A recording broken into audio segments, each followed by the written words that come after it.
ಜೀವನದಲ್ಲಿ ಸಾಧಕರ ಸಹವಾಸವನ್ನ ಮಾಡಿದರೂ ಕೂಡ ಪರವಾಗಿಲ್ಲ, ಆದರೆ ಯಾವತ್ತಿಗೂ ಕೂಡ ಸಮಯ ಸಾಧಕರ ಸಹವಾಸವನ್ನ ಮಾಡುವುದಕ್ಕೆ ಹೋಗಲೇಬಾರದು. ಅವರು ಕೇವಲ ಸಮಯಕ್ಕೆ ಅನುಗುಣವಾಗಿ ನಿಮ್ಮನ್ನ ಉಪಯೋಗ ಮಾಡಿಕೊಂಡು ನಿಮ್ಮನ್ನ ಬಳಸಿಕೊಂಡು ನಿಮ್ಮಿಂದ ದೂರವೇ ಸರಿದು ಹೋಗುತ್ತಾರೆ. ಅಂತಹ ಸಮಯ ಸಾಧಕರನ್ನ ಎಂದಿಗೂ ಕೂಡ ಸ್ನೇಹವನ್ನಾಗಲಿ ಸಂಬಂಧಗಳನ್ನಾಗಲಿ ಅಂಥವರ ಜೊತೆಗೆ ಬೆಳೆಸುವುದು ಒಳ್ಳೆಯದಲ್ಲ. ಸಾಧನೆ ಇಲ್ಲದೆಯೇ ಸತ್ತರೆ ಸಾವಿಗೆ ಅವಮಾನ ಆಗುತ್ತದೆ. ಆದರ್ಶ ಎನ್ನುವುದು ಇಲ್ಲದೆ ಬದುಕಿದರೆ ಬದುಕಿಗೆ ಅವಮಾನ ಆಗುತ್ತದೆ. ಹಾಗಾಗಿ ಸಾಧನೆ ಎನ್ನುವುದು ಜೀವನದಲ್ಲಿ ಇರಲೇಬೇಕು, ಆದರ್ಶ ಎನ್ನುವುದು ಬದುಕಿನಲ್ಲಿ ಇರಲೇಬೇಕು. ಆಗ ಮಾತ್ರ ಒಂದು ಬದುಕು ಎನ್ನುವುದು ಪರಿಪೂರ್ಣತೆಯನ್ನ ಕಾಣುವುದಕ್ಕೆ ಸಾಧ್ಯವಾಗುವುದು. ಯಾವತ್ತೋ ಕಾಯುತ್ತಾ ಯೋಚಿಸುತ್ತಾ ಕಾಲಹರಣವನ್ನ ಮಾಡುವುದಕ್ಕೆ ಹೋಗಬೇಡಿ. ಏಕೆಂದರೆ ಬದುಕು ಯೋಚನೆಗಿಂತಲೂ ಕೂಡ ವೇಗವಾಗಿ ಸಾಗುತ್ತದೆ. ಆ ಬದುಕನ್ನ ನಿಜವಾಗಿಯೂ ಕೂಡ ಬದುಕುವುದು ಮಾತ್ರ ನಮ್ಮ ಆದ್ಯ ಕರ್ತವ್ಯವಾಗಬೇಕು.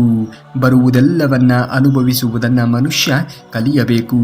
ಆಗುವುದೆಲ್ಲ ಒಳ್ಳೆಯದಕ್ಕೆ ಎನ್ನುವ ಮಾತಿಗೆ ಅನುಗುಣವಾಗಿ ಬರುವುದೆಲ್ಲವೂ ಕೂಡ ನಮ್ಮ ಒಳಿತಿಗಾಗಿಯೇ ಎಂದು ಪರಿಭಾವಿಸಬೇಕು. ಗೆದ್ದ ನಂತರ ನಿನ್ನ ಜೊತೆ ನಡೆಯುವವರಿಗಿಂತ ಗೆಲುವಿಗೋಸ್ಕರ ನಿನ್ನ ಜೊತೆ ನಡೆಯುವವರು ಶ್ರೇಷ್ಠರು. ಅಂಥವರನ್ನ ಎಂದಿಗೂ ಕೂಡ ಮರೆಯಬೇಡ. ಗೆದ್ದ ನಂತರದಲ್ಲಿ ಎಲ್ಲರೂ ಕೂಡ ನಮ್ಮವರು ಎಂದು ಬರುತ್ತಾರೆ, ಆದರೆ ಕಷ್ಟದಲ್ಲಿ, ನೋವಿನಲ್ಲಿ, ದುಃಖದಲ್ಲಿ ಸೋತಾಗ ಯಾರು ನಿಮ್ಮ ಬೆನ್ನನ್ನು ತಟ್ಟುತ್ತಾರೆಯೋ, ಯಾರು ನಿಮ್ಮ ಕೈಯನ್ನು ಹಿಡಿಯುತ್ತಾರೆಯೋ, ಯಾರು ನಾನು ಇದ್ದೇನೆ ಎನ್ನುವಂತಹ ಭರವಸೆಯನ್ನು ನೀಡುತ್ತಾರೆಯೋ ಅವರು ಮಾತ್ರ ನಿಮ್ಮವರಾಗುವುದಕ್ಕೆ ಸಾಧ್ಯವಾದೀತು. ನಮ್ಮ ತಪ್ಪುಗಳನ್ನು ನಮ್ಮ ಹತ್ತಿರ ಹೇಳುವವನು ನಮ್ಮ ನಿಜವಾದ ಮಿತ್ರ. ಅದೇ ನಮ್ಮ ತಪ್ಪುಗಳನ್ನು ಇತರರ ಬಳಿಯಲ್ಲಿ ಹೇಳಿ ನಮ್ಮನ್ನು ಗೇಲಿ ಮಾಡುವವನು ನಮ್ಮ ಮಿತ್ರನಾದರೂ ಸಹ ಅವನು ನಮಗೆ ಶತ್ರುವಿಗೆ ಸಮಾನ. ಅಂಥವರಿಂದ ದೂರ ಇರಿ. ಯಾವುದೇ ಮನುಷ್ಯ ತಪ್ಪು ಆಗದೇ ಇರುವುದಕ್ಕೆ ಸಾಧ್ಯವೇ ಇಲ್ಲ. ಒಂದಲ್ಲ ಒಂದು ರೀತಿಯಲ್ಲಿ, ಒಂದಲ್ಲ ಒಂದು ಕಾರಣಗಳಿಂದಾಗಿ, ಒಂದಲ್ಲ ಒಂದು ಹಂತಗಳಲ್ಲಿ ತಪ್ಪುಗಳನ್ನು ಮಾಡಿಯೇ ಮಾಡುತ್ತಾನೆ. ಆದರೆ ತನ್ನಿಂದ ತಪ್ಪಾದಾಗ ತಪ್ಪಾಗಿದೆ ಹೌದು ಎಂದು ತನ್ನನ್ನು ತಾನು ತಿದ್ದಿಕೊಂಡು ಮುಂದುವರಿಯುತ್ತಾನಲ್ಲ, ಅವನು ಜೀವನದಲ್ಲಿ ಎಂದಿಗೂ ಕೂಡ ತಪ್ಪು ಹೆಜ್ಜೆಯನ್ನು ಇಡುವುದಕ್ಕೆ ಸಾಧ್ಯವೇ ಇಲ್ಲ. ತಪ್ಪಾಗಿದ್ದರೆ ಮನಸ್ಪೂರ್ವಕವಾಗಿ ತಪ್ಪನ್ನು ಒಪ್ಪಿಕೊಳ್ಳಿ. ತಪ್ಪನ್ನು ಒಪ್ಪಿಕೊಳ್ಳುವುದಕ್ಕೂ ಕೂಡ ಧೈರ್ಯ ಎನ್ನುವುದು ಇರಬೇಕು. ತಪ್ಪು ಎಲ್ಲರೂ ಮಾಡುತ್ತಾರೆ, ಆದರೆ ಅದನ್ನು ಒಪ್ಪಿಕೊಳ್ಳುವಂತಹ ಚಾಕಚಕ್ಯತೆ ಕೆಲವರಲ್ಲಿ ಮಾತ್ರ ಇರುತ್ತದೆ. ಜಗತ್ತಿನಲ್ಲಿ ಒಂದೇ ಸಮನಾಗಿ ನೋಡುವುದು ಸಮಯ ಮಾತ್ರ. ಬಡವನಿಗೂ ಒಂದೇ, ಶ್ರೀಮಂತನಿಗೂ ಕೂಡ ಒಂದೇ. ಅದನ್ನು ಹೊರತುಪಡಿಸಿದರೆ ಈ ಜಗತ್ತಿನಲ್ಲಿ ಎಲ್ಲರೂ ಕೂಡ ಒಂದಲ್ಲ ಒಂದು ರೀತಿಯಲ್ಲಿ ತಮಗೆ ಅನುಗುಣವಾಗಿ ಮಾತ್ರ ನೋಡುತ್ತಾರೆ. ಸಾಧನೆ ಸುಮ್ಮನೆ ಯಾವತ್ತಿಗೂ ಕೂಡ ಆಗುವುದಿಲ್ಲ. ಅದು ಏಳು ಬೀಳುಗಳ, ಕಲ್ಲು ಮುಳ್ಳುಗಳ ರಹದಾರಿ. ಆ ದಾರಿಯಲ್ಲಿ ನಡೆಯಲು ಕಾಲುಗಳು ಗಟ್ಟಿ ಇದ್ದರೆ ಸಾಲದು, ಸಾಗುವಂತಹ ಮನಸ್ಸು ಕೂಡ ಗಟ್ಟಿಯಾಗಿ ಇರಬೇಕು. ಇಲ್ಲವೆಂದರೆ ಆ ದಾರಿಯನ್ನು ಪೂರ್ಣಗೊಳಿಸುವುದಕ್ಕೆ ಸಾಧ್ಯವೇ ಆಗುವುದಿಲ್ಲ. ಸಾಧನೆಯ ದಾರಿಯಲ್ಲಿ ಹೊರಟಾಗ ಹಲವಾರು ರೀತಿಯಲ್ಲಿ ಟೀಕೆ ಟಿಪ್ಪಣಿಗಳು ಬರುವುದು ಸಹಜ. ಆದರೆ ಆ ಎಲ್ಲ ಟೀಕೆ ಟಿಪ್ಪಣಿಗಳನ್ನು ಮೆಟ್ಟಿ ನಡೆದಾಗ ಮಾತ್ರ ನಿಮ್ಮ ಜೀವನ ಎನ್ನುವುದು ಪರಿಪೂರ್ಣವಾಗುವುದು, ನಿಮ್ಮ ಸಾಧನೆಯನ್ನು ಸಾಧಿಸುವುದಕ್ಕೆ ಸಾಧ್ಯವಾಗುವುದು. ಯಾವಾಗ ಒಬ್ಬ ಮನುಷ್ಯ ಬೆಳೆಯುತ್ತಾ ಇದ್ದಾನೆ ಅಂದರೆ ಆತನನ್ನು ನೋಡಿ ಸಹಿಸಿಕೊಳ್ಳುವಂತಹ ತಾಳ್ಮೆಯಾಗಲಿ ಆ ಒಂದು ಮನಸ್ಥಿತಿಯಾಗಲಿ ಇಂದಿನ ಜನತೆಯಲ್ಲಿ ಇರುವುದಿಲ್ಲ. ಹಾಗಾಗಿ ಅವರು ಕೂಡ ಬೆಳೆಯುವುದಿಲ್ಲ. ಬೆಳೆಯುವವರನ್ನು ಕೂಡ ನೋಡಿ ತಡೆದುಕೊಳ್ಳುವಂತಹ ಆ ಒಂದು ಸಾಮರ್ಥ್ಯ ಅವರಿಗೆ ಇರುವುದಿಲ್ಲ. ಹಾಗಾಗಿ ಬೆಳೆಯುತ್ತಾ ಇದ್ದಾನೆ ಮನುಷ್ಯ ಅಂದಾಗ ಹಲವು ಜನರು ಹಲವು ರೀತಿಯ ಅಭಿಪ್ರಾಯಗಳನ್ನು ಪಡುತ್ತಾರೆ. ಆದರೆ ನಿನಗೆ ಯಾವ ಅಭಿಪ್ರಾಯ ಒಳ್ಳೆಯದು ಅನಿಸುತ್ತದೆಯೋ ಅದನ್ನು ಮಾತ್ರ ನೀನು ಸ್ವೀಕರಿಸಬೇಕು. ಎಲ್ಲರೂ ಮಾತನಾಡುತ್ತಾರೆ ಎಂದು ನೀನು ಮನಸ್ಸನ್ನು ಕದಡಿಸಿಕೊಂಡರೆ ಎಂದಿಗೂ ಕೂಡ ಜೀವನದಲ್ಲಿ ನಿನ್ನ ಗುರಿಯನ್ನು ಮುಟ್ಟುವುದಕ್ಕೆ ಸಾಧ್ಯವೇ ಇಲ್ಲ. ಯಾರ ಮಾತು ಹಿತವಾಗಿ ಇರುತ್ತದೆ, ಯಾರ ಮಾತು ಬಣ್ಣ ತುಂಬಿರುತ್ತದೆ ಎನ್ನುವುದು ನಿನಗೆ ತುಂಬ ಚೆನ್ನಾಗಿ ಕಾಲವೇ ತಿಳಿಸಿಕೊಡುತ್ತದೆ. ಆಗುವುದೆಲ್ಲ ಒಳ್ಳೆಯದಕ್ಕೆ ಎಂದು ಪರಿಭಾವಿಸಬೇಕು. ಸುಲಭವಾಗಿ ಬಂದಿರುವಂತಹ ಯಾವುದಾದರೂ ಕೂಡ ಸರಿ, ಅದಕ್ಕೆ ಮೌಲ್ಯ ಎನ್ನುವುದು ಕಡಿಮೆ ಇರುತ್ತದೆ. ಸುಲಭವಾಗಿ ಬರುವುದನ್ನು ಮನುಷ್ಯನು ಸ್ವೀಕರಿಸಬಾರದು. ಕಷ್ಟಪಟ್ಟು ದುಡಿದು ಬರುವಂತಹ ಯಾವುದಾದರೂ ಕೂಡ ಧನವಾಗಲಿ ವಸ್ತುವಾಗಲಿ ಶಾಶ್ವತವಾಗಿ ಮೌಲ್ಯ ಮತ್ತು ಸಂತೋಷವನ್ನು ಕೊಡುತ್ತದೆ. ಅಂತಹ ಸಂತೋಷವನ್ನು ನೀವು ಪಡೆದುಕೊಳ್ಳಬೇಕು ಅನ್ನುವುದೇ ಆದರೆ ಮನುಷ್ಯನು ಕಷ್ಟಪಟ್ಟು ದುಡಿಯುವುದನ್ನು ಕಲಿಯಲೇಬೇಕು. ಪ್ರತಿಯೊಬ್ಬರ ಜೀವನ ಅವರಿಗೆ ಉನ್ನತವಾಗಿರುವುದೇ ಹಾಗೆ. ಯಾರ ಜೀವನದೊಂದಿಗೂ ಕೂಡ ಯಾವತ್ತಿಗೂ ಹೋಲಿಕೆಯನ್ನ ಮಾಡಿಕೊಳ್ಳಬೇಡಿ. ಆಗುವುದೆಲ್ಲ ಒಳ್ಳೆಯದೇ ಆಗುತ್ತದೆ. ಹೋಲಿಕೆಯ ಜೀವನ ಎಂದಿಗೂ ಒಳ್ಳೆಯದನ್ನ ನೀಡುವುದಿಲ್ಲ. ನಿನ್ನ ಬುದ್ಧಿ ಸಾಮರ್ಥ್ಯಕ್ಕೆ ಅನುಸಾರವಾಗಿ ಜೀವಿಸಿ. ಯಾರ ಜೀವನವನ್ನ ಅನುಕರಣೆ ಮಾಡಲು ಯತ್ನ ಪಡಲೇಬೇಡಿ. ನಿನ್ನ ಶಕ್ತಿ ಸಾಮರ್ಥ್ಯ ಎಷ್ಟು ಇರುತ್ತದೆಯೋ ಅಷ್ಟಕ್ಕೆ ಅನುಗುಣವಾಗಿ ಯೋಚನೆಯನ್ನು ಮಾಡಬೇಕು. ಬೇಕಾದಲ್ಲಿ ಇತರರ ಜೀವನವನ್ನು ಸ್ಫೂರ್ತಿಯಾಗಿ ತೆಗೆದುಕೊಳ್ಳಿ. ಹಾಗೆಯೇ ಹೊರತು ನೀನು ಇತರರ ಜೀವನದೊಂದಿಗೆ ನಿನ್ನ ಜೀವನವನ್ನು ಹೋಲಿಕೆಯನ್ನು ಮಾಡುವುದಕ್ಕೆ ಹೋಗಲೇಬೇಡ. ಹೋಲಿಕೆಯನ್ನ ಮಾಡಿದಾಗಲೇ ಮನುಷ್ಯನಿಗೆ ನೋವು ಎನ್ನುವುದು ಆಗುವುದು ಸಹಜ. ನೆನಪಿನಲ್ಲಿ ಇಟ್ಟುಕೊಳ್ಳಿ, ಒಬ್ಬ ಮನುಷ್ಯನ ಮನಸ್ಸು ಗಾಯ ಮಾಡುವುದಕ್ಕೆ ಒಂದು ಕ್ಷಣ ಸಾಕಾಗಬಹುದು, ಆದರೆ ಅದೇ ಮನಸ್ಸನ್ನ ಗೆಲ್ಲುವುದಕ್ಕೆ ತುಂಬಾನೇ ಸಮಯ ಬೇಕಾಗುತ್ತದೆ. ಅದೇ ಗಾಯಪಟ್ಟ ಮನಸ್ಸನ್ನ ಗೆಲ್ಲುವ ಜೀವನವೇ ಸಾಕಾಗುವುದಿಲ್ಲ. ಇನ್ನೊಬ್ಬರ ಮನಸ್ಸನ್ನ ಗಾಯಗೊಳಿಸುವಂತಹ ಕೆಲಸವನ್ನ ಎಂದಿಗೂ ಕೂಡ ಯಾರು ಮಾಡಲೇಬಾರದು. ಜೀವನದಲ್ಲಿ ಯಾವಾಗಲೂ ಕಷ್ಟಗಳೇ ಇರುವುದಿಲ್ಲ, ಹಾಗೆಯೇ ಸಂತೋಷವೂ ಕೂಡ ಬಂದೇ ಬರುತ್ತದೆ. ಸಂತಸದ ಕ್ಷಣಗಳನ್ನು ಜೀವನದಲ್ಲಿ ಕಾಣಬೇಕು ಅನ್ನುವುದೇ ಆದರೆ ಕಷ್ಟದ ದಿನಗಳನ್ನು ಕೂಡ ಎದುರಿಸಲೇಬೇಕು. ಇರುವ ಕಷ್ಟಗಳನ್ನು ಸಹನೆಯಿಂದ ಮತ್ತು ಧೈರ್ಯದಿಂದ ಎದುರಿಸುವುದನ್ನು ಮನುಷ್ಯ ಕಲಿಯಬೇಕು. ಜೀವನದಲ್ಲಿ ಕಷ್ಟಗಳು ಬರುವುದೇ ನಾಳೆ ಒಳ್ಳೆಯ ದಿನಗಳು ಬರುತ್ತದೆ ಎನ್ನುವ ಸಂದೇಶವನ್ನು ಕೊಡುವ ಸಲುವಾಗಿ. ಸುಮ್ಮನೆ ದುಡುಕಿ ಅವಸರದಲ್ಲಿ ನಿರ್ಣಯಗಳನ್ನು ತೆಗೆದುಕೊಳ್ಳಬೇಡಿ. ಅವಸರದಲ್ಲಿ ನೀವು ತೆಗೆದುಕೊಳ್ಳುವಂತಹ ನಿರ್ಣಯಗಳು ನಿಮ್ಮ ಜೀವನಕ್ಕೆ ತುಂಬ ತೊಂದರೆಯನ್ನು ಉಂಟು ಮಾಡುತ್ತದೆ. ಹೆಚ್ಚು ಚಿಂತಿಸಿದರೆ ಮನಸ್ಸು ಆವೇಶದಲ್ಲಿ ಅಪಾಯಕಾರಿ ನಿರ್ಣಯಗಳನ್ನು ತೆಗೆದುಕೊಳ್ಳುತ್ತದೆ. ಹೆಚ್ಚು ಚಿಂತನೆಯನ್ನು ಮಾಡುವುದಕ್ಕೆ ಮನುಷ್ಯ ಹೋಗಲೇಬಾರದು. ಸಹನೆಯಿಂದ ಇರಿ. ಖಂಡಿತವಾಗಿಯೂ ಕೂಡ ಸಂತೋಷ ನಿಮ್ಮ ಜೀವನದಲ್ಲಿ ಬಂದೇ ಬರುತ್ತದೆ. ಸಂತೋಷವನ್ನು ಪಡೆಯಬೇಕು ಅನ್ನುವುದೇ ಆದರೆ ಮನುಷ್ಯನು ಸಹನೆಯಿಂದ ಇರುವುದನ್ನು ಕಲಿಯಲೇಬೇಕು. ಒಳ್ಳೆಯತನದಿಂದ ಗೌರವವೇ ಹೊರತು ನಿಮ್ಮ ಒಳ್ಳೆಯತನವೇ ಇತರರಿಗೆ ದೌರ್ಬಲ್ಯ ಆಗಬಾರದು. ಒಳ್ಳೆಯತನದಿಂದ ಜೀವನವನ್ನು ನಡೆಸುವುದನ್ನು ನೀವು ಕಲಿಯಬೇಕು. ಮೋಸ ಹೋಗಿರುವಿರಿ. ಆಸೆಗಳಿಲ್ಲದೆ ಜೀವನ ನಿಮ್ಮದಾದರೆ ಚಿಂತೆಗಳಿಲ್ಲದ ಜೀವನ ನಿಮ್ಮದಾಗುತ್ತದೆ. ಯಾವತ್ತಿಗೂ ಕೂಡ ಅತಿಯಾದ ಆಸೆಯನ್ನು ಹೊಂದಿರಬಾರದು.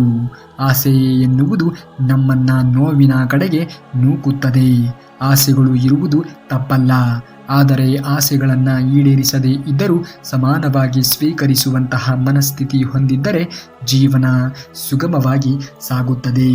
ಏನೇ ಸ್ಥಿತಿಗತಿಗಳು ಮನಸ್ಸಿನಲ್ಲಿ ಮನೆಯಲ್ಲಿ ಬಂದರೂ ಕೂಡ ಅದನ್ನು ಸಮಾನ ಮನಸ್ಥಿತಿಯಿಂದ ಸಮಯ ಕೊಟ್ಟು ಕಾದು ಕುಳಿತಿರಬೇಕು. ದೇವರು ಖಂಡಿತವಾಗಿಯೂ ಕೂಡ ನಮಗೂ ಒಂದು ಒಳ್ಳೆಯ ದಿನವನ್ನು ಕರುಣಿಸಿಯೇ ಕರುಣಿಸುತ್ತಾನೆ. ಅತಿಯಾಗಿ ಎಲ್ಲದಕ್ಕೂ ಕೂಡ ಹೊಂದಾಣಿಕೆಯಿಂದ ಇರುವುದು ಕೂಡ ಅಭ್ಯಾಸವಾದರೆ ಜೀವನ ಎಲ್ಲವೂ ಕೂಡ ಹೊಂದಾಣಿಕೆಯಿಂದ ಕಳೆಯಬಹುದು. ಕೆಲವು ಬಾರಿ ನಿನ್ನ ಸಂತೋಷವೂ ಕೂಡ ಮುಖ್ಯವಲ್ಲವೇ? ಕೆಲವು ಸಂದರ್ಭಗಳಲ್ಲಿ ನಿನಗೆ ಬೇಕಾದ ಹಾಗೆ ಇರುವುದು ಕೂಡ ಮುಖ್ಯವಾಗುತ್ತದೆ. ಹೇಗೆ ಬೇಕೋ ಹಾಗೆ ಇರುವುದನ್ನು ಕಲಿತುಕೊಳ್ಳಿ. ಹಾಗಂತ ನಿಮ್ಮ ಇರುವಿಕೆ ಇತರರಿಗೆ ತೊಂದರೆಯನ್ನು ಉಂಟು ಮಾಡಬಾರದು. ಯಾರಿಗೆ ಎಷ್ಟು ಹೇಳಬೇಕೋ ಅಷ್ಟನ್ನೇ ಹೇಳಿ. ಕೇಳದೇ ಇದ್ದರೆ ಬಿಟ್ಟು ಬಿಡಿ. ಸುಮ್ಮನೆ ಅಂಥವರ ಬಗ್ಗೆ ಯೋಚನೆಯನ್ನು ಮಾಡುತ್ತಾ ನಿಮ್ಮ ಸಮಯವನ್ನು ಹಾಳು ಮಾಡಿಕೊಳ್ಳಬೇಡಿ. ಸುಮ್ಮನೆ ನೀವು ಏಕೆ ವ್ಯರ್ಥ ರೀತಿಯ ಒತ್ತಡಕ್ಕೆ ಒಳಗಾಗುತ್ತೀರಿ? ಅವರನ್ನು ಸರಿಪಡಿಸುವುದಕ್ಕೆ ಜೀವನವೆಲ್ಲ ಸಾಕಾಗುವುದಿಲ್ಲ. ಸರಿ ಆಗುವವರು ಮನಸ್ಥಿತಿ ಇದ್ದರೆ ಸರಿ ಆಗಿಯೇ ಆಗುತ್ತಾರೆ. ಅಂಥವರ ಬಗ್ಗೆ ಯೋಚನೆಯೇ ಬೇಡ. ಪ್ರತಿಯೊಬ್ಬರ ಜೀವನವೂ ಕೂಡ ಅವರದ್ದೇ ಆಗಿರುವಂತಹ ಜೀವನವನ್ನು ರೂಪಿಸಿಕೊಳ್ಳುವುದು ಅವರದ್ದೇ ಆಗಿರುವಂತಹ ಜವಾಬ್ದಾರಿಗಳು ಆಗಿರುತ್ತವೆ. ಕೇವಲ ನೀವು ಒಳ್ಳೆಯ ಮಾರ್ಗಗಳನ್ನು ಸೂಚಿಸಬಹುದು. ಆ ಮಾರ್ಗದಲ್ಲಿ ಹೋಗುವುದು ಅವರಿಗೆ ಬಿಟ್ಟಿರುವಂತಹ ವಿಚಾರಗಳು ಆಗಿರುತ್ತವೆ. ಆ ಮಾರ್ಗವನ್ನು ನಾವು ಹಿಡಿಯುವುದಿಲ್ಲ ಎಂದು ಅವರೇ ನಿರ್ಧಾರವನ್ನು ಮಾಡಿದರೆ ನೀವು ಏನು ತಾನೇ ಮಾಡುವುದಕ್ಕೆ ಸಾಧ್ಯವಾದೀತು. ಮರ ಎಷ್ಟೇ ರೀತಿಯ ರುಚಿಯಾಗಿ ಇರುವಂತಹ ಹಣ್ಣುಗಳನ್ನು ಕೊಟ್ಟರೂ ಕೂಡ ಕಲ್ಲಿನ ಏಟು ಎನ್ನುವುದು ತಪ್ಪಿದ್ದಲ್ಲ. ಅದೇ ರೀತಿಯಾಗಿ ಮನುಷ್ಯ ಎಷ್ಟೇ ಶ್ರೇಷ್ಠ ವ್ಯಕ್ತಿ ಆಗಿದ್ದರೂ ಕೂಡ ಜನರ ನಿಂದನೆ ತಪ್ಪಿದ್ದಲ್ಲ. ನಿಂದನೆ ಎನ್ನುವುದು ಯಾರಿಗೆ ತಾನೇ ತಪ್ಪಿದ್ದಿದೆ ಹೇಳಿ? ಜೀವನದಲ್ಲಿ ಏನನ್ನಾದರೂ ಸಾಧನೆಯನ್ನು ಮಾಡಿ ತೋರಿಸಬೇಕು ಎಂದು ಹೊರಟಿರುವಂತಹ ಪ್ರತಿಯೊಬ್ಬ ವ್ಯಕ್ತಿಗೂ ಕೂಡ ನಿಂದನೆ ಅನ್ನುವುದು ತಪ್ಪಿದ್ದಲ್ಲ. ಇದನ್ನೆಲ್ಲವನ್ನ ಕೂಡ ಮೆಟ್ಟಿ ನಿಂತಾಗ ಮಾತ್ರ ನೀವು ನಿಮ್ಮ ಗುರಿಯ ಕಡೆಗೆ ಗಮನವನ್ನು ಕೊಡುವುದಕ್ಕೆ, ನಿಮ್ಮ ಗುರಿಯನ್ನು ಸಾಧಿಸಿ ತೋರಿಸುವುದಕ್ಕೆ ಸಾಧ್ಯವಾಗುವುದು. ಕೈಯಿಂದ ಏನೂ ಕೂಡ ಮಾಡಲು ಆಗದೇ ಇರುವಂತಹ ವ್ಯಕ್ತಿ ಮಾತ್ರ ಇನ್ನೊಬ್ಬರನ್ನ ನಿಂದನೆಯನ್ನು ಮಾಡುವುದಕ್ಕೆ ಶುರು ಮಾಡುತ್ತಾನೆ. ನೀವು ಯಾವುದೇ ಕಾರಣಕ್ಕೂ ಕೂಡ ಯಾರೇ ಯಾವುದೇ ರೀತಿಯ ನಿಂದನೆಗಳನ್ನು ನಿಮ್ಮ ಮೇಲೆ ಮಾಡಲು ಪ್ರಯತ್ನವನ್ನು ಪಟ್ಟರೂ ಕೂಡ ನೀವು ಮಾತ್ರ ನಿಮ್ಮ ಕೆಲಸಗಳ ಕಡೆಗೆ ಗಮನವನ್ನು ಕೊಡಿ. ಪ್ರಾರ್ಥನೆ ಫಲಿಸುತ್ತದೆ ಅನ್ನುವುದು ಎಷ್ಟು ಸತ್ಯವಾಗಿರುವಂತಹ ಮಾತೋ, ಶಾಪವೂ ಕೂಡ ಫಲಿಸುತ್ತದೆ ಅನ್ನುವುದು ಕೂಡ ಅಷ್ಟೇ ಪ್ರಮಾಣದ ಸತ್ಯವಾಗಿರುವಂತಹ ಮಾತು. ದಯವಿಟ್ಟು ಯಾರಿಗೂ ನೋವನ್ನು ನೀಡುವ ಮುನ್ನ ಒಂದೇ ಒಂದು ಸಾರಿ ಆ ನೋವಿನ ಬಗ್ಗೆ ಯೋಚನೆಯನ್ನು ಮಾಡಿ. ಏಕೆಂದರೆ ನಮಗೆ ಇತರರು ಕೊಡುವಂತಹ ನೋವು ಎಷ್ಟು ಪರಿಣಾಮವನ್ನು ಬೀರುತ್ತದೆಯೋ ಅದೇ ರೀತಿಯಾಗಿ ನಾವು ಇತರರಿಗೆ ಕೊಡುವಂತಹ ನೋವು ಕೂಡ ಅವರಿಗೆ ಅಷ್ಟೇ ಪ್ರಮಾಣದ ನೋವನ್ನು ಉಂಟು ಮಾಡುತ್ತದೆ. ಚಿಂತೆ ಮಾಡುವುದು ನಿಜಕ್ಕೂ ಕೂಡ ವ್ಯರ್ಥ. ಅದು ನಾಳಿನ ಸಮಸ್ಯೆಗಳನ್ನು ಪರಿಹರಿಸುವುದರ ಬದಲಿಗೆ ಇಂದಿನ ಶಕ್ತಿಯನ್ನು ಖಾಲಿ ಮಾಡುತ್ತದೆ. ಜೀವನದಲ್ಲಿ ಏನೇ ನಡೆದರೂ ಕೂಡ ಚಿಂತನೆಯನ್ನು ಮಾಡುವುದಕ್ಕೆ ಹೋಗಲೇಬಾರದು. ಚಿಂತೆ ಎನ್ನುವುದು ನಮ್ಮನ್ನು ಒಂದು ದಿನ ಚಿತೆಗೆ ಏರುವಂತೆ ಮಾಡುತ್ತದೆ. ಏನೇ ನಡೆದರೂ ಕೂಡ, ಅದೆಂತಹ ಘಟನೆ ಜರುಗಿದರೂ ಕೂಡ ಚಿಂತನೆಯನ್ನು ಮಾಡುತ್ತಾ ನಿಮ್ಮ ಅಮೂಲ್ಯವಾಗಿರುವಂತಹ ಕ್ಷಣಗಳನ್ನು, ನಿಮ್ಮ ಮನಸ್ಥಿತಿಯನ್ನು ಹಾಳು ಮಾಡಿಕೊಳ್ಳಬೇಡಿ. ಕಾಣದ ಕೈಗಳಿಂದ ಸಾವಿರಾರು ಕುತಂತ್ರಗಳು ನಡೆದರೆ ಏನಂತೆ, ಮೇಲೊಬ್ಬ ಎಲ್ಲವನ್ನ ವೀಕ್ಷಣೆಯನ್ನು ಮಾಡುತ್ತಿರುವನು. ನಿಮ್ಮ ಕಣ್ಣೀರಿನ ಎಲ್ಲ ಹನಿಗಳಿಗೆ ನ್ಯಾಯವನ್ನು ನೀಡುವನು. ಹಾಗಾಗಿ ಮೇಲೆ ಇರುವಂತಹ ಆ ಶ್ರೀಕೃಷ್ಣ ಪರಮಾತ್ಮನ ಮೇಲೆ ನಂಬಿಕೆಯನ್ನಿಡಿ. ಕಂಡವರ ಮಾತಿನ ಮೇಲೆ ನಂಬಿಕೆಯನ್ನು ಇಡುವುದನ್ನು ಕೊಂಚ ಕಡಿಮೆ ಮಾಡಿ. ಬಯಸಿದ್ದು ಸಿಗಬೇಕಾದರೆ ಯೋಗ ಎನ್ನುವುದು ಇರಬೇಕು. ಸಿಕ್ಕಿದ್ದನ್ನು ಉಳಿಸಿಕೊಳ್ಳುವುದಕ್ಕೆ ಯೋಗ್ಯತೆ ಎನ್ನುವುದು ಇರಬೇಕು. ಎಲ್ಲ ಸಮಯದಲ್ಲಿಯೂ ಕೂಡ ನೀವು ಹಣವನ್ನು ಉಳಿಸಬಹುದು, ಆದರೆ ಎಲ್ಲ ಸಮಯದಲ್ಲಿಯೂ ಕೂಡ ನಿಮ್ಮನ್ನು ಹಣ ಉಳಿಸುವುದಕ್ಕೆ ಸಾಧ್ಯವೇ ಇಲ್ಲ. ನೀನು ಯಾರೇ ಆಗಿರು, ಏನೇ ಆಗಿರು, ನೀನು ಸರಿಯಾದ ಮಾರ್ಗದಲ್ಲಿ ಇದ್ದರೆ, ಧರ್ಮದ ಮಾರ್ಗದಲ್ಲಿ ಇದ್ದರೆ, ಅದೆಂತಹ ಪರಿಸ್ಥಿತಿಯಲ್ಲೂ ಕೂಡ ದೇವರು ನಿಮ್ಮೊಂದಿಗೆ ಇದ್ದೇ ಇರುತ್ತಾನೆ. ಹಾಗಾಗಿ ಜೀವನದಲ್ಲಿ ಅಧರ್ಮದ ದಾರಿಯನ್ನು ತುಳಿಯಬೇಡಿ, ಧರ್ಮದ ದಾರಿಯನ್ನು ತುಳಿಯಿರಿ. ಧರ್ಮದ ದಾರಿಯಲ್ಲಿ ಮುಂದೆ ನಡೆದವರಿಗೆ ಆ ಧರ್ಮವೇ ರಕ್ಷಣೆಯನ್ನು ಕೊಡುತ್ತದೆ. ಯಾರಿಗೆ ಯಾವಾಗ ಏನು ಎಷ್ಟು ಕೊಡಬೇಕು ಎನ್ನುವುದನ್ನು ಆ ಭಗವಂತ ಶ್ರೀಕೃಷ್ಣನೇ ಬಲ್ಲ. ನಮ್ಮಲ್ಲಿ ಇದ್ದದ್ದನ್ನು ಹಠದಿಂದ ದಕ್ಕಿಸಿಕೊಂಡರೆ ಅದು ಬಹಳ ಕಾಲ ನಮ್ಮ ಬಳಿಗೆ ನಿಲ್ಲುವುದೇ ಇಲ್ಲ. ಯಾವುದು ನಮ್ಮದೋ ಅದು ಕಾಲಾನಂತರದಲ್ಲಿ ನಮ್ಮ ಬಳಿಗೆ ಮರಳಿ ಬಂದೇ ಬರುತ್ತದೆ. ಇಲ್ಲದರ ಬಗ್ಗೆ ಯೋಚನೆಯನ್ನು ಮಾಡುತ್ತಾ ಇರುವುದರ ಬಗ್ಗೆ ಯೋಚನೆಯನ್ನು ಮಾಡದೇ ಇರುವಷ್ಟು ಮೂರ್ಖನಾಗಬೇಡ.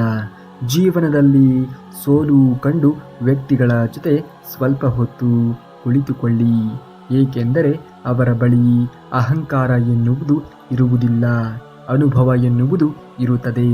ಅಂಥವರ ಅನುಭವದಿಂದ ನಿಮ್ಮ ಜೀವನದ ಮುಂದಿನ ಗುರಿಗಳಿಗೆ ಅದು ಸಹಕಾರವನ್ನು ಮಾಡಬಹುದು.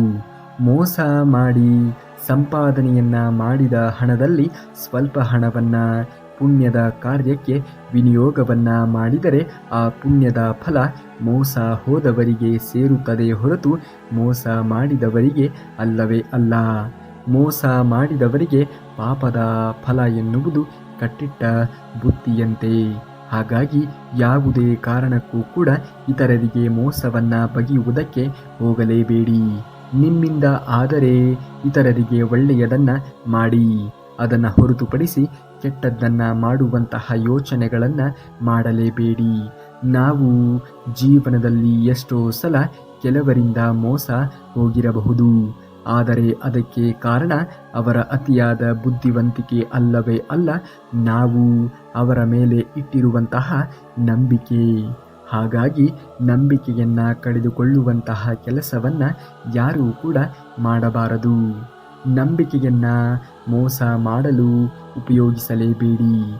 ಪ್ರೀತಿಯನ್ನ ಸಮಯ ಕಳೆಯಲೆಂದು ಬಳಸಿಕೊಳ್ಳಬೇಡಿ. ಭಾವನೆಗಳ ಜೊತೆಗೆ ಆಟ ಆಡುವುದಕ್ಕೆ ಹೋಗಬೇಡಿ. ಏಕೆಂದರೆ ಬೇರೆಯವರ ಜೀವನ ಆಟಿಕೆಯ ವಸ್ತು ಅಲ್ಲವೇ ಅಲ್ಲ. ಈ ಸತ್ಯವನ್ನ ಅರಿತು ಜೀವನವನ್ನ ಮಾಡಿ. ಆಗುವುದಾದರೆ ಇತರರಿಗೆ ಒಳ್ಳೆಯದನ್ನ ಬಯಸೋಣ, ಇಲ್ಲವೆಂದರೆ ನಮ್ಮ ಪಾಡಿಗೆ ನಾವಿದ್ದು ನಮ್ಮ ದಿನನಿತ್ಯದ ಜೀವನ ಶೈಲಿಯನ್ನ ನಾವು ಕಳೆಯೋಣ. ಮನುಷ್ಯರಿಗೆ ಯಾವಾಗ ನಮ್ಮ ಅವಶ್ಯಕತೆ ಮುಗಿಯುತ್ತಾ ಹೋಗುತ್ತದೆಯೋ ಆ ಕ್ಷಣದಿಂದ ಅವರು ಮಾತನಾಡುವಂತಹ ವಿಧಾನವೂ ಕೂಡ ಬದಲಾಗುತ್ತದೆ. ಹಾಗಾಗಿ ಇಂದಿನ ಮನುಷ್ಯರಲ್ಲಿ ಯಾವುದನ್ನು ಕೂಡ ನಾವು ನಿರೀಕ್ಷೆ ಮಾಡುವುದಕ್ಕೆ ಸಾಧ್ಯವೇ ಇಲ್ಲ. ಏಕೆಂದರೆ ಯಾರು ಯಾವಾಗ ಹೇಗೆ ಬದಲಾಗುತ್ತಾರೆ ಎನ್ನುವುದನ್ನು ಹೇಳುವುದಕ್ಕೆ ಸಾಧ್ಯವೇ ಇಲ್ಲ ನೋಡಿ. ಈ ಕೃಷ್ಣನ ವಚನಾಮೃತಗಳು ನಿಮಗೆ ಇಷ್ಟ ಆದಲ್ಲಿ ತಪ್ಪದೇ ಒಂದು ಲೈಕನ್ನು ಮಾಡಿ, ಜೈ ಶ್ರೀ ಕೃಷ್ಣ ಪರಮಾತ್ಮ ಎಂದು ಕಮೆಂಟನ್ನು ಮಾಡಿ. ಇನ್ನು ನಾಳೆಯ ವಿಡಿಯೋದಲ್ಲಿ ಮತ್ತಷ್ಟು ಶ್ರೀಕೃಷ್ಣ ಪರಮಾತ್ಮನ ವಚನಾಮೃತವನ್ನು ತರುವವರೆಗೂ ಧನ್ಯವಾದ. ಕರುನಾಡಿಗೆ.